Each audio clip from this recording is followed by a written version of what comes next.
ಎಲ್ಲರಿಗೂ ನಮಸ್ಕಾರ. ಇವತ್ತು ನಾವೆಲ್ಲರೂ ಕೂಡ ಸೇರಿರ್ತಕ್ಕಂಥ ಉದ್ದೇಶ ತಮ್ಗೆಲ್ಲರೂ ಕೂಡ ಗೊತ್ತಿದೆ.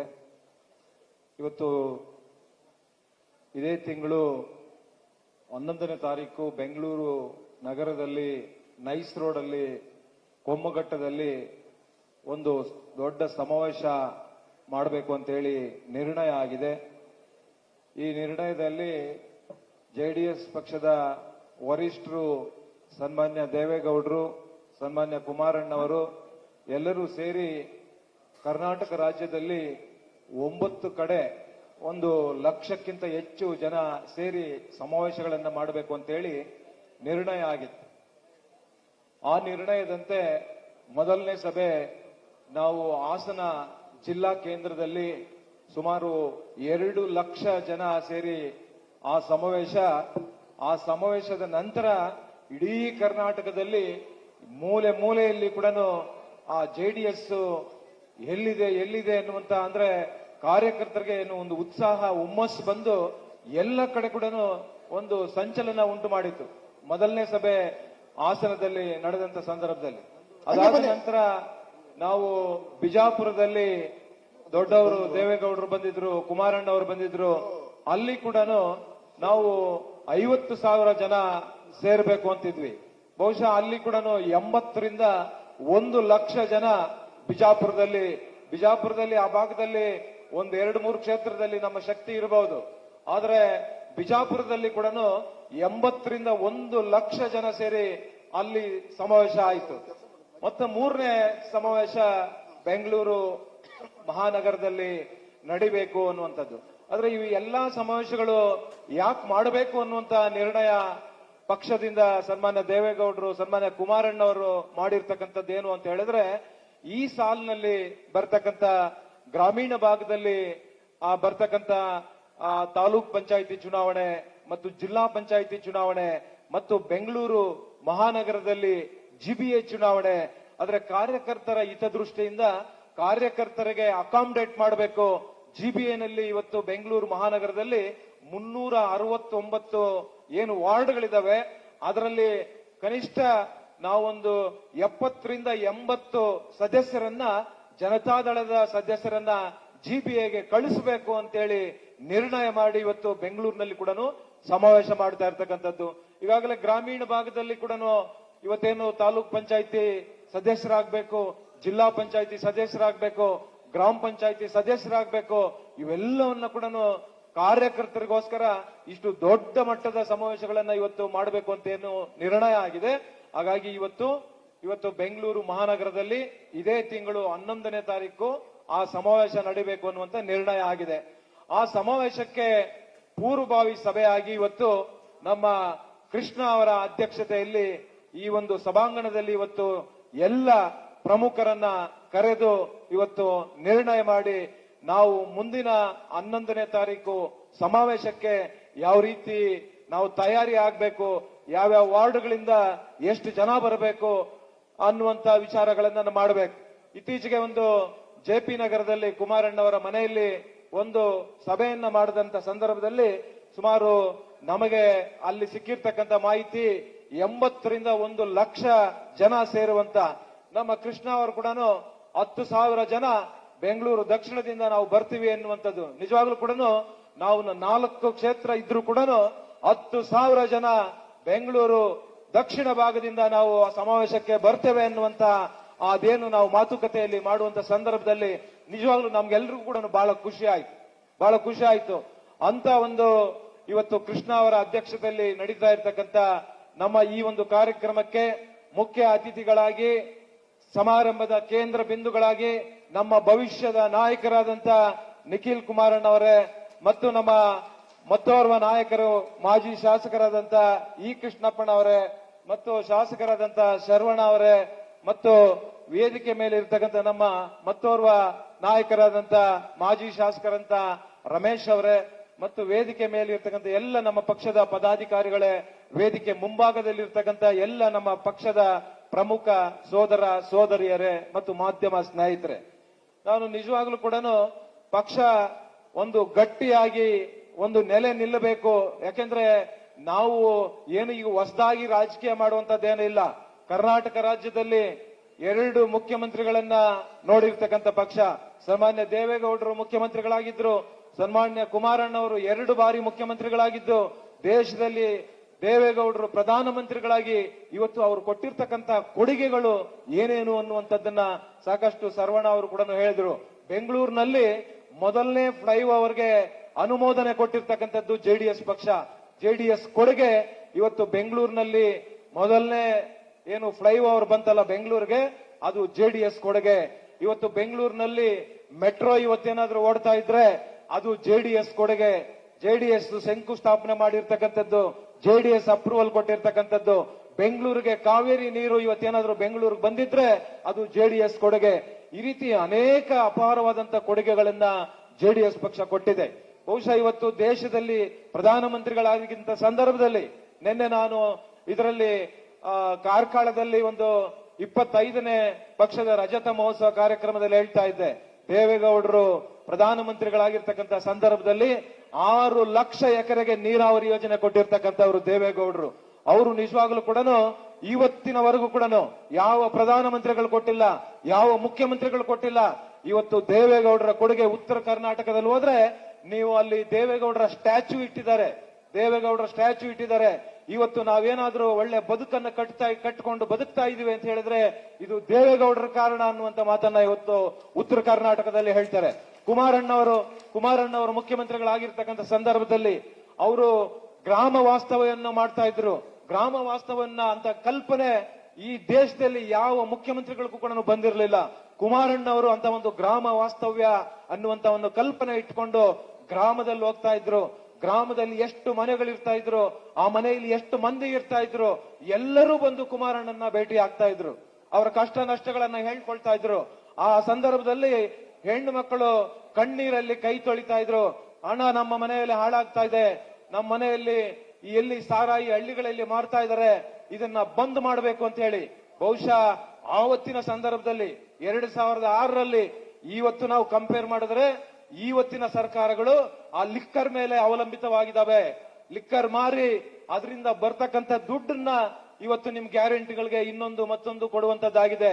ಕುಮಾರಣ್ಣ ಇಂಥ ಲಿಕ್ಕರ್ ಇಂದ ₹1 ಲಾಭ ನಮಗ್ ಬರೋದ್ ಬೇಡ, ಹೆಣ್ಣು ಮಕ್ಕಳು ನೆಮ್ಮದಿಯಾಗಿರ್ಬೇಕು, ಹೆಣ್ಣು ಮಕ್ಕಳು ಚೆನ್ನಾಗಿರ್ಬೇಕು ಅಂತ ಹೇಳಿ ತಕ್ಷಣ ಕುಮಾರಣ್ಣ ಅವರಿಗೆ ಎಚ್ಚೆತ್ಕೊಂಡು ಅವತ್ತು ಸಾರಾಯಿ ನಿಷೇಧ ಮಾಡಿದ್ರು, ಲಾಟ್ರಿ ನಿಷೇಧ ಮಾಡಿದ್ರು. ಬಹುಶಃ ಇವತ್ತಿನ ಸರ್ಕಾರಕ್ಕೂ ಆವತ್ತು ಕುಮಾರಣ್ಣ ಅವರು ನಡೆಸಿರ್ತಕ್ಕಂಥ ಸರ್ಕಾರಕ್ಕೂ ನಾವು ಕಂಪೇರ್ ಮಾಡಿದ್ರೆ ಎಂತ ಅದ್ಭುತವಾದಂತ ಒಂದು ಪಾರದರ್ಶಕವಾದಂತ ಒಂದು ಜನಪರವಾದಂತ ಆಡಳಿತವನ್ನ ಕುಮಾರಣ್ಣ ಅವರು ಕೊಟ್ಟಿದ್ರು. ಬಹುಶಃ ಇವತ್ತಿನ ಸರ್ಕಾರ ನೋಡಿ, ಇವತ್ತು 6 ಸಾರಿ 7 ಸಾರಿ 8 ಸಾರಿ ಏರಿಸಿದೆ ಈ ಲಿಕ್ಕರ್ ಮೇಲೆ. ಇವತ್ತು ₹100 ಇದ್ದಿದ್ದು ಇವತ್ತು ₹200, ₹200 ಇದ್ದಿದ್ದು ಇವತ್ತು ₹400, ₹500 ಇದ್ದಿದ್ದು ₹1000. ಅಂದ್ರೆ ಡಬ್ಬಲ್ ಮಾಡಿದ್ದಾರೆ. ಇವತ್ತು ನಿಮಗೆ ಅಂದ್ರೆ ದುಡಿಮೆ ಮಾಡ್ತಕ್ಕಂತ ಮನೆಗಳಲ್ಲಿ ಆದ್ರೆ ಇವತ್ತು ದುಡಿಮೆ ಬೆಳಗ್ಗೆಯಿಂದ ಸಂಜೆವರೆಗೂ ದುಡಿಮೆ ಮಾಡ್ತಾರೆ, ಅವರು ಬೆವರು ಸುರಿಸಿರ್ತಾರೆ, ಸಂಜೆ ಅವ್ರಿಗೆ ಕುಡಿಬೇಕು ಅನ್ಸುತ್ತೆ, ಅವರು ಒಂದು ಕ್ವಾರ್ಟರ್ ಕುಡಿತಾರೆ, ಕ್ವಾರ್ಟರ್ ₹100, ₹200 ಅಂದ್ರೆ ₹3000 ನಿಮ್ಮ ಜೋಬಿಂದ, ಯಾರು ಕುಡಿತಾರೆ ಅವರ ಜೋಬಿಂದ ₹3000 ಸರ್ಕಾರಕ್ಕೆ ಲಾಭ ಬರುವಂತದನ್ನ ಮಾಡ್ಕೊಂಡಿದ್ದಾರೆ. ಆದ್ರೆ ₹3000 ನಮ್ಮ ಜೋಬಿಂದ ನಮ್ಮ ಲಾಭವನ್ನ ಸರ್ಕಾರ ತಗೊಂಡು ನಮಗ್ ಕೊಡ್ತಕ್ಕಂಥದ್ದು ಎಷ್ಟು? ₹2000. ಅಂದ್ರೆ ಇನ್ನೂ ₹1000 ಸರ್ಕಾರಕ್ಕೆ ನಮ್ಮಿಂದ ಲಾಭನೇ ಇದೆ ಒಂದು ಸ್ಕೀಮಲ್ಲಿ. ಇನ್ನು ಬೇರೆ ಬೇರೆ ಇವತ್ತು ಸ್ಕೀಮ್ಗಳಲ್ಲಿ ಯಾವ ರೀತಿ ಮೋಸ ಮಾಡ್ತಾ ಇದ್ದಾರೆ, ಯಾವ ರೀತಿ ವಂಚನೆ ಮಾಡ್ತಾ ಇದ್ದಾರೆ. ಗೃಹಲಕ್ಷ್ಮಿ ಇವತ್ತು ನಿಮ್ಗೆ ₹2000 ಕೊಡ್ತೀವಿ ಅಂತ ಹೇಳಿದ್ದಾರೆ. ಇವತ್ತು ಈ ಸರ್ಕಾರ ರಚನೆ ಆಗಿ 34 ತಿಂಗಳಾಗಿದೆ, ನಿಮಗ್ ಬಂದಿರತಕ್ಕಂಥದ್ದು 24 ತಿಂಗಳು, 10 ತಿಂಗಳದ ಬಾಕಿ ಇದೆ.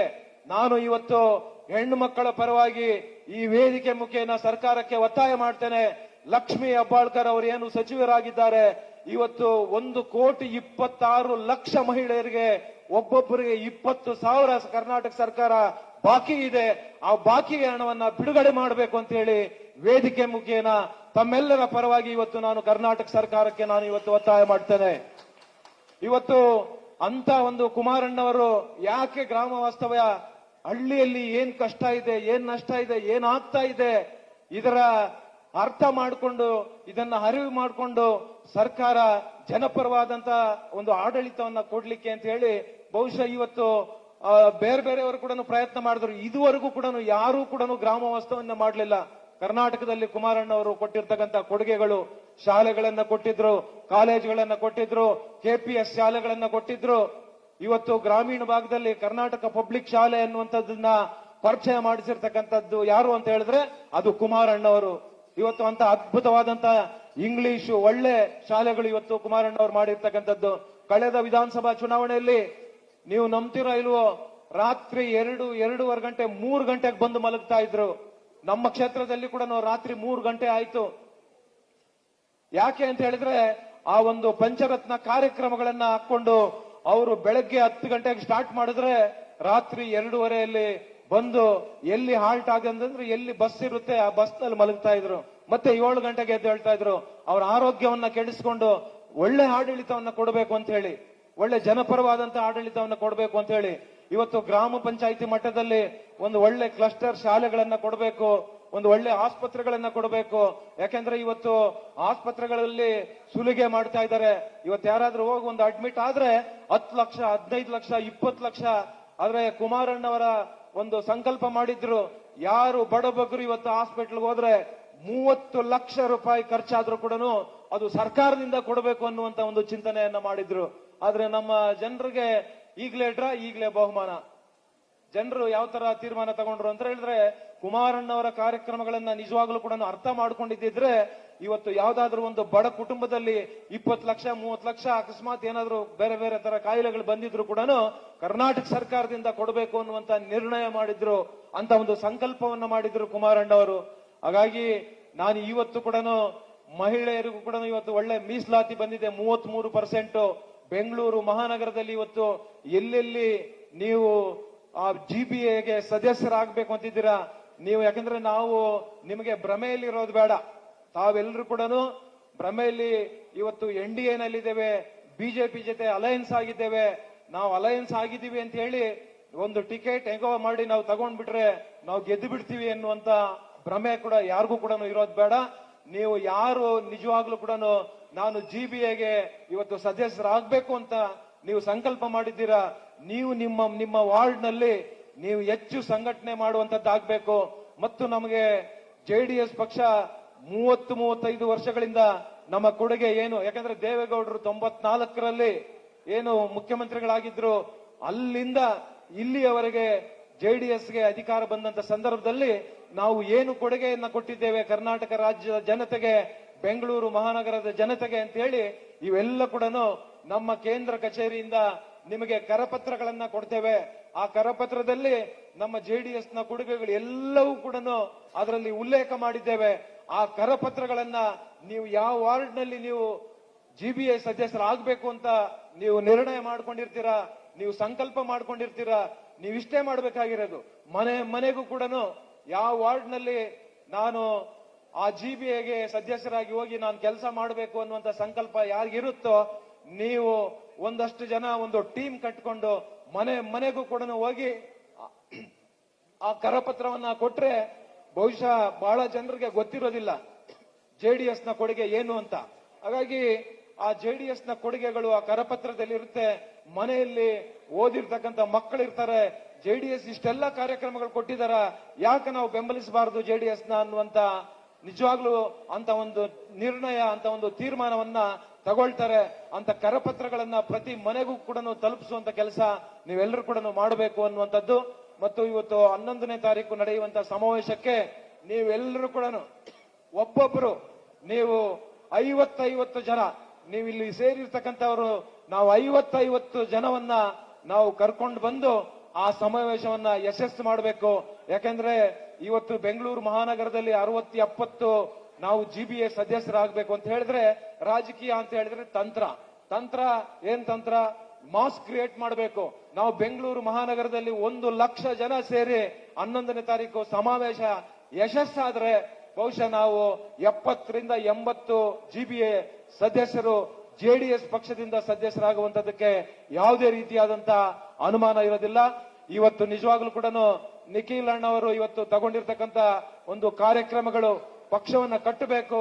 ಯಾಕಂದ್ರೆ ದೇವೇಗೌಡರ ಆದಿಯಿಂದ ಕುಮಾರಣ್ಣವರು ಎಲ್ಲರೂ ಸೇರಿ 25 ವರ್ಷಗಳ ಕಾಲ ಈ ಒಂದು ಪಕ್ಷವನ್ನ ಉಳಿಸ್ಕೊಂಡು ಬಂದು ಇವತ್ತು ಎಲ್ಲಿ ನೋಡಿದ್ರು ಕೂಡ ರಜತ ಮಹೋತ್ಸವ ಕಾರ್ಯಕ್ರಮಗಳನ್ನು ಇವತ್ತು ಆಗ್ತಾ ಇದೆ. ನಿಖಿಲ್ ಅಣ್ಣವರು ಇವತ್ತು ಸಂಕಲ್ಪವನ್ನ ಮಾಡಿದ್ದೇವೆ, ಅವರ ಜೊತೆಯಲ್ಲಿ ನಾವೆಲ್ಲರೂ ಕೂಡ ಸಂಕಲ್ಪವನ್ನ ಮಾಡಿದ್ದೇವೆ. ಇವತ್ತು ನೀವು ಕೂಡ ಈ ಸಭಾಂಗಣದಲ್ಲಿ ಸಂಕಲ್ಪವನ್ನ ಮಾಡಬೇಕು. ನಿಖಿಲ್ ಅಣ್ಣವರ ನೇತೃತ್ವದಲ್ಲಿ ಮುಂದಿನ 25 ವರ್ಷಗಳ ಕಾಲ ಈ ಪಕ್ಷವನ್ನ ಉಳಿಸ್ತೇವೆ, ಈ ಪಕ್ಷವನ್ನ ಬೆಳೆಸ್ತೇವೆ ಅನ್ನುವಂತ ಸಂಕಲ್ಪವನ್ನ ಇವತ್ತು ನಾವು ಎಲ್ಲರೂ ಕೂಡ ನಾವು ಇವತ್ತು ಮಾಡಬೇಕಾಗಿದೆ.